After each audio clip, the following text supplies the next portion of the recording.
Joining us live now is the Shadow Home Affairs Minister, Karen Andrews, for the top political stories of the day. Karen, good to see you. So just to get a comment there from Jim Chalmers earlier this morning, he finally confirmed from DC there will be no changes to stage 3 tax cuts in this budget. What do you make of that whole episode? Well, I think that the whole exercise was an absolute nonsense. I mean, it seems fairly clear that Labor was just out there testing the water, which is starting to become a pattern of behaviour for the current Labor government.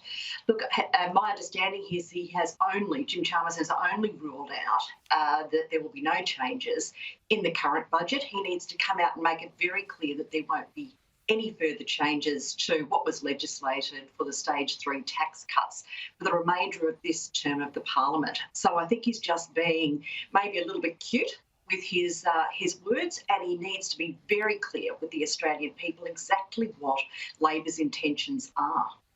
The Prime Minister has said, quote, risky spending cuts are on the agenda. In light of worsening global conditions as highlighted by the IMF this week, does public spending need to be trimmed? Well, public spending is always going to be an issue in any budget. And let's be clear, the circumstances that Australia found itself in over the last couple of years were quite extraordinary, along with the rest of the world. Now, yes, there was significant spending by the former government because there had to be, particularly with JobKeeper. And let's not forget that Labor, when they were in opposition, were very clearly arguing for an expansion of the terms of JobKeeper. So they actually wanted to ramp up the spending when they were in opposition. So it's a bit disingenuous of them to now continue to blame the former government when that's clearly a reaction that we had to take to the circumstances at the time. So is it time now to look at what government spending is going to be?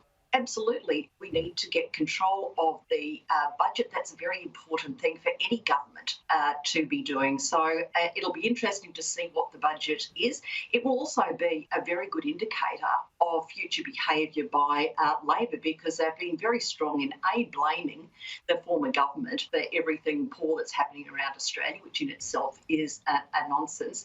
B, they've been out there trying to talk down expectations. So we'll see whether or not they're aiming to talk down expectations so that they can come up with a sweetener in the budget and befriend as many people as they possibly can. Tensions appear to have emerged in Cabinet over gas, Karen. Not enough done to keep prices down.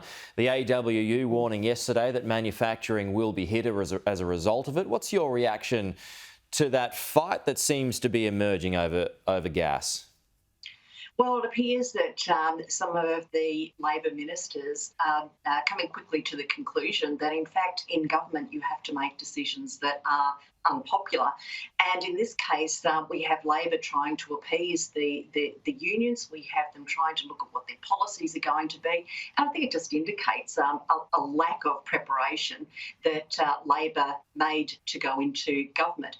Now, clearly, fuel prices, electricity prices, gas prices are going to be particularly important as we look at the rising cost of living. If we look at the costs of manufacturing, then the input costs of energy have always been a significant factor.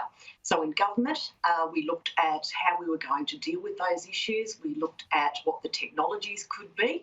Now, Labor has already shut off discussions about nuclear, and particularly whether or not that could be used to support industry in Australia.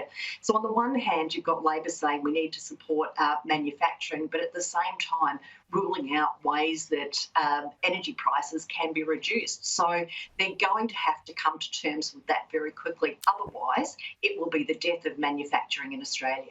Okay, I've got Keith Pitt coming up in the program just in a short while too to talk about that as well. Karen, just finally here, Novak Djokovic, should he be allowed to play? Should be allowed in the country to play in the Australian Open next year?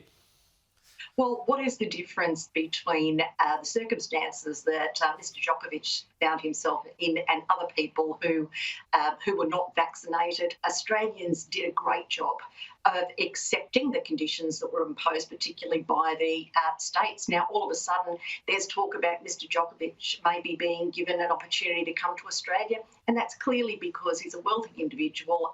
He's a world best tennis player. I don't think that's sufficient. If there's going to be one rule for Mr. Djokovic, it should be the same rule that applies to everyone else.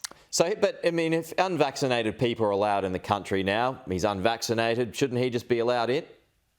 He was subject, because of his visa cancellation, he was subject to potentially up to a 3-year ban on entering Australia. Right. That is what applies to other people. So let's be clear on what the issues were. So it's a visa ban issue on entering into Australia. So I think we need to be very conscious of what the terms of that were. So you should uphold that 3-year ban. Well, if it's going to be changed, there needs to be some very clear statements from the government as to why they're going to make one rule for Mr. Djokovic and leave anyone else who's had their visa cancelled in limbo. Okay, Karen Andrews, appreciate that. Thank you. We'll talk to you again soon.